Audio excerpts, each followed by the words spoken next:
Hi everyone and welcome to this tutorial section. I'll quickly be showing you how to calculate CGPA in Microsoft Excel. Perhaps you are a student and you are looking forward to see how you can have an automated system to enable you calculate your CGPA. You are at the right channel, so you can stay tuned to the very end of this video because you will be able to carry out this function effectively. So quickly I'll be discussing the terms. We have what we call CR, which is a credit unit. We have the TCR, total credit registered, TWGP, total weighted grade points.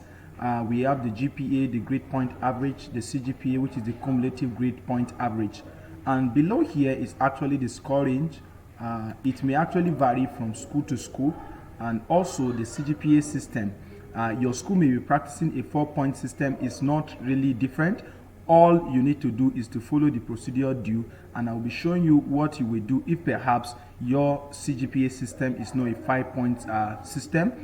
So straight ahead, we will get into the chart here as we begin to make inputs of the formula so that we can be able to calculate efficiently the CGPA. So now we will need to have the total for the test and the exam for each of the respective course here. As you can see, line up here is the credit unit. But let's have first the total.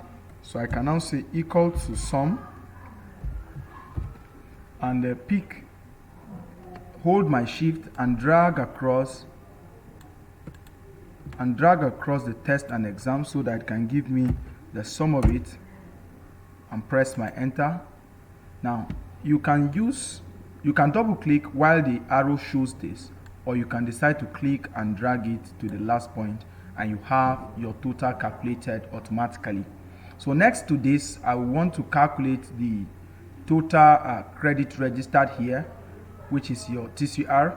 So I will simply also input the same formula, equal to sum, and hold on my shift and drag all the credit registered. Click on this, close the bracket and click on that. So the total credit registered for that semester is actually 20. So we've seen how we can calculate the total. Now mind you, you can still use equal to. For instance, you may just want to say equal to, let me just touch this a little. You can say equal to this cell address plus the next cell address, which is the exams, and yet it will give you the same answer. So whatever method convenient for you, you can be able to make use of that. So next to this, we'll be looking at how we can be able to calculate the grade. So we'll quickly calculate for the grade, and so this is how we are going to do it. Please make sure you follow it gradually. So where my total is actually on F11. So I'll say it's equal to or greater or equal to 70, else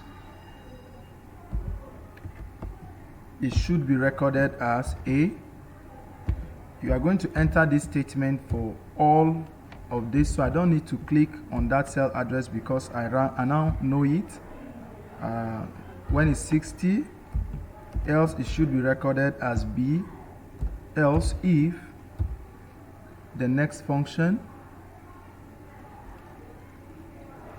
if F11 is greater or equal to 50, else the computer should record it as C.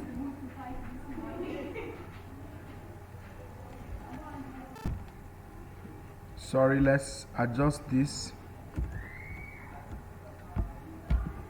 Else it should be recorded as C. Now if again F11 is greater or equal to 45, else it should be recorded as D.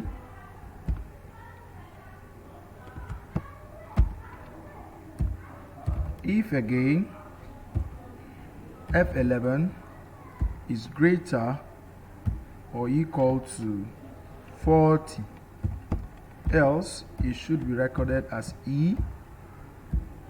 Else if F11 is greater or equal to, now we will not say greater because we want to say anything from now less than 39. So we're going to say anything less than or equal to 39, the computer should help us record it as F. Now you will notice that these brackets have been opened how many times? 1, 2, 3, 4, 5, 6. So to the number of times you open these brackets to insert your functions, that is how you close them up. So quickly I will close them up to 6 times. 1, 2, 3, 4, 5, 6. Now please carefully examine and check your formula to ensure that nothing is done wrongly. Now once that is done, you can click on enter. So maybe if your own school does not have E, maybe from D then to F, you can still insert the functions the way it is. All you just need to do is just to follow the principle behind it. But before I run the formula, I want to note with you, at this very point where I am using the cell address F11, it's not actually a formula. Now wherever your first total is for your test and your exams on your computer is the cell reference you are going to use. So for instance, this is where, maybe this is now where my function is. You see that the cell address name is what? M13. So you don't go ahead inputting F11 at every point. Just check where your own total is, then do it. So you notice that the grade A already are shown here.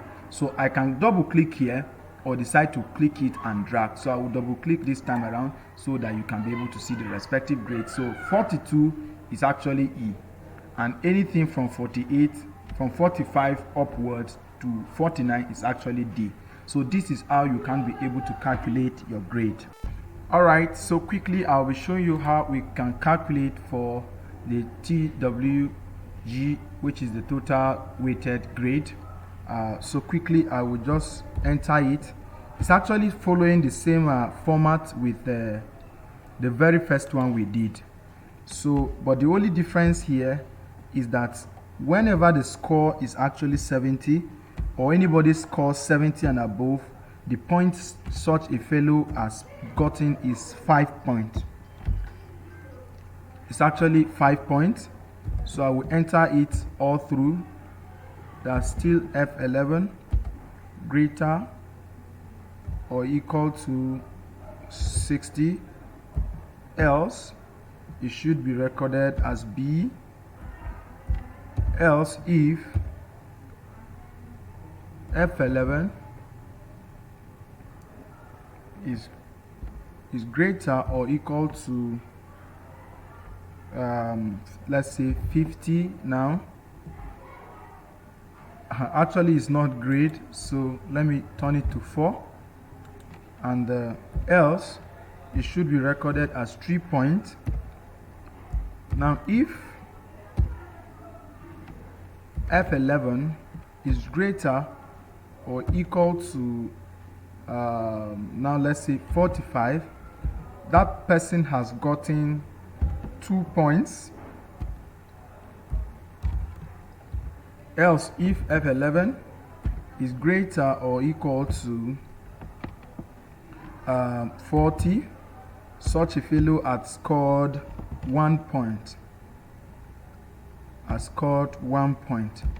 Else if F11 is now less than or equal to 39, such a fellow has F. So quickly, actually it's not great, so let's say 0. Let's say 0 now. So we have opened the bracket 6 times as we did in the times of grade. So quickly I will close the bracket up to 6 times 4, 5, 6, and I click on enter. Now actually anybody who score A is actually 5 points. So quickly I will double click on this. So as you can see that the respective score is done amicably. So on this note, I will quickly be summing up the TWGP here.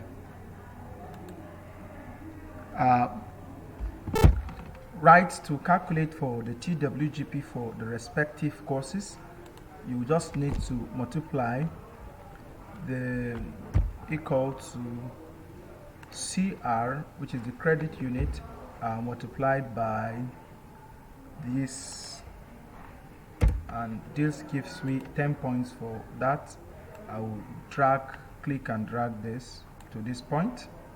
Now I will need to have the TWGP total so that I can be able to calculate for the GPA. So quickly I will just say this equals sum, then hold on my shift and drag to the last point here, close the bracket, remember, and do this. Now we are already having every information it takes to calculate for the GPA. Of course, this is just a semester results until you have both first and second semester to have a CGPA. So quickly, for you to get your GPA, you simply say your TWGP divided by your TCR. So quickly, I will click on this and say divide by my TCR value. As I enter that, it will give me my GPA for that semester. So you can alternate this. Let me reduce this score, the CGPA will drop. If I increase this also, or let's say this, let me get back to this, you see that the CGPA is increasing respectively. So this is how you can be able to use your Microsoft Excel to calculate for your GPA or your CGPA. Please, you can like this video, and for every of the formula I've used is all in the description of this video, so you can go down and make use of them effectively. Thank you for listening. Please ensure if this video has added value to you, you can like, you can share, and leave your comments at the comment section down below. Thank you.